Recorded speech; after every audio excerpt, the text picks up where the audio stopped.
অপূর্ব কাবুলিওয়ালার মিনির পরে আমরা চলে যাব সমাপ্তিতে। চলুন এবার মৃন্ময়ের সঙ্গে আলাপ করি আমরা। হ্যাঁ, সমাপ্তির সেই অভিমানী অবুঝ ডানপিটের মৃন্ময়, যার কৈশোর থেকে যৌবনের দরজা দিয়ে পূর্ণ প্রবেশ এখনো হয়ে ওঠেনি। সদ্য সদ্য বিবাহ সম্পন্ন হয়ে গেছে তার অমূল্যর সঙ্গে, কিন্তু নবপরিণীত স্বামীকে ভালোবাসা দিয়ে বরণ করে নেওয়া এখনো তার যে হয়ে ওঠেনি। ওদিকে অমূল্য অপেক্ষা করে আছে আর ভাবছে মৃন্ময় কবে বুঝবে তার না বলা অস্ফুট মনের কথা। সমাপ্তি।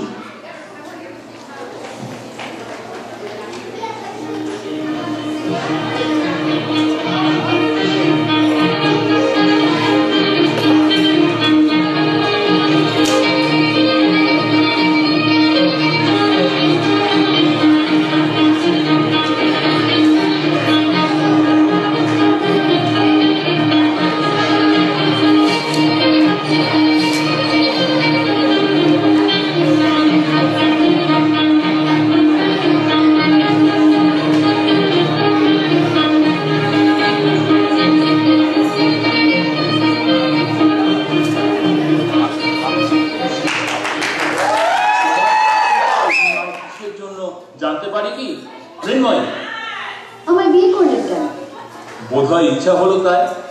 এটা কি খুব অন্যায়? আমার বুঝি ইচ্ছা ইচ্ছে নেই। আচ্ছা, বিয়ে জিনিসটাই তোমার অপছন্দ না আমাকে অপছন্দ? আমায় জোর করবে কেন? আমি কি খুকি? খুকি হলে জোর করাটা নিশ্চয়ই অন্যায়। তুমি মোটেও খুকি নও, অন্তত আমার তো তাই হয়। অবশ্য এখন তুমি যেরকম ছেলে মানুষই করছো তাতে আমি চলে যাব। কোথায়? কুশীগঞ্জ। বাবা আসতে পারেননি বলে মন খারাপ? বাবা আমার গায়ে হাত তোলেননি কখনো, কখনো না। তোমার কি ধারণা আমি তোমার গায়ে হাত তুলবো? হারান্দা যে বউকে মারে। হারান্দা? লোক টেনে নাক ছিঁড়ে দিয়েছে যে। হারান্দা দুষ্টু লোক। তুমি কি ওখানেই থাকবে না এখানে আসবে? আমাকে বন্ধ করে রেখেছেন কেন? আমায় বাড়ি যেতে দেবেন? মৃন্ময়, শোনো শোনো মৃন্ময়, তুমি এখন বিয়ে করেছো। আমি করিনি। আচ্ছা বেশ, তুমি করো, মানে তুমি করেছো কিন্তু নিজের ইচ্ছায় করো। মোট কথা তুমি এখন বিবাহিতা, সে অবস্থায়। আচ্ছা, তুমি কি কখনো বউ দেখোনি? তারা কি সব রাস্তায় রাস্তায় ঘুরে বেড়ায়, না গাছে চড়ে, না দোলনায় চড়ে? আমি চলি, আমার ভালো লাগে, আমার খুশি। সবাই বুঝি এক?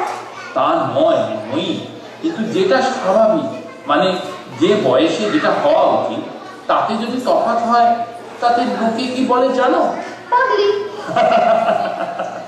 হ্যাঁ, পাগলি। মৃন্ময়ী, মৃন্ময়ী, আমার ঘুম পাচ্ছে।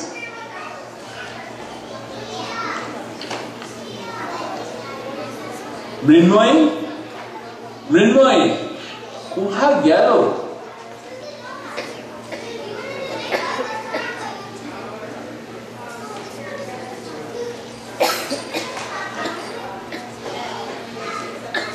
এত জিনিস থাকতে আমার বইগুলোর উপরে একটা কাজ করো তো, বইগুলো সব তুলে রাখো।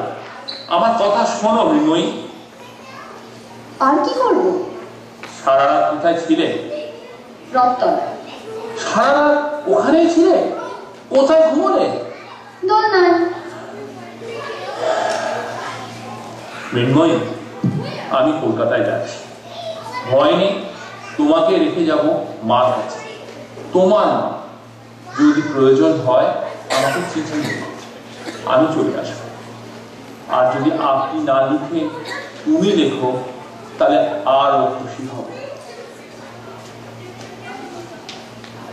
অমূল্য মৃন্ময়কে বাপের বাড়ি পৌঁছে দিয়ে কলিকাতায় চলে গেল। দিন যায়, মাস যায়, আস্তে আস্তে মৃন্ময়ী অমূল্যের কথা থেকে আন্দোলন হতে শুরু করল।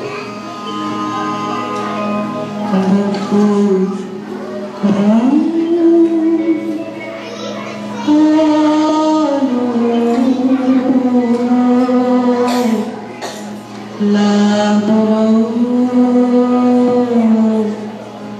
লাগলো চোখে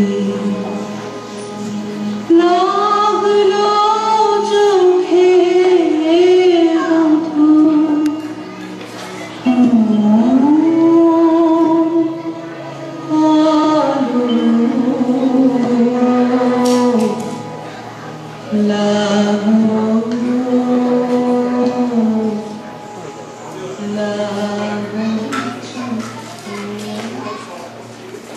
আপনি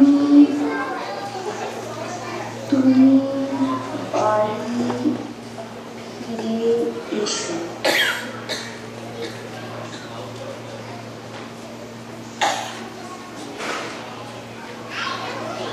নির্মল চিঠি কিন্তু আর অমলের কাছে পাঠানো হলো না। এদিকে কয়েকদিনের ছুটিতে অমূল্য মাকে দেখতে বাড়ি আসে।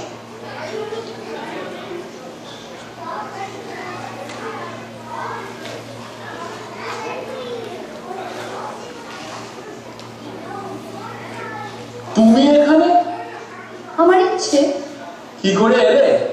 গাছ। গাছ? মৃন্ময়ী,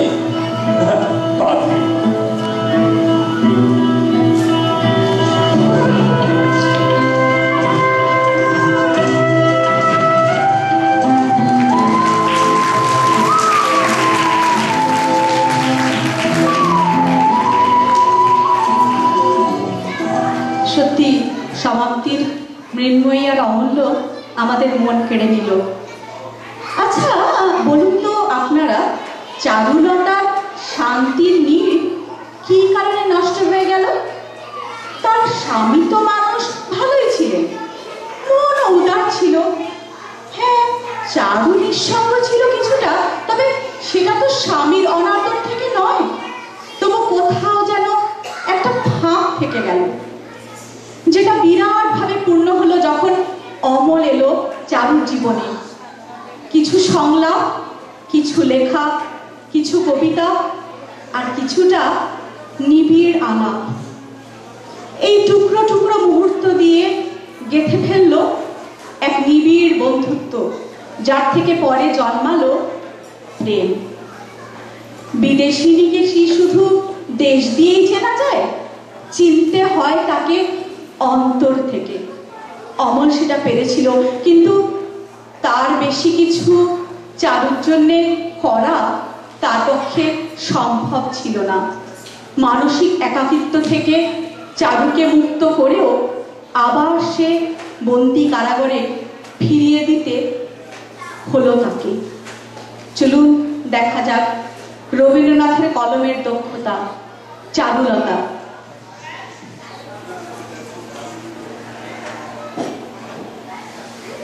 মন চলো নিজ নিকেতনে, সংসার দেশে বিদেশির দেশে ভ্রম কেন অকারণে।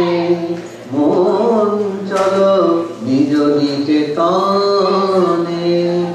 বৌঠান, ও বৌঠান, কি করছো? এসব কি হচ্ছে? সেলাই হচ্ছে তোমার দাদার চটি। উফ, দাদার কি ভাগ্য! তোমারও হবে। কি চটি? চটি নয়, বউ। উফ, কলেজে ছুটি পড়ে গিয়ে খুব বিপদ হলো।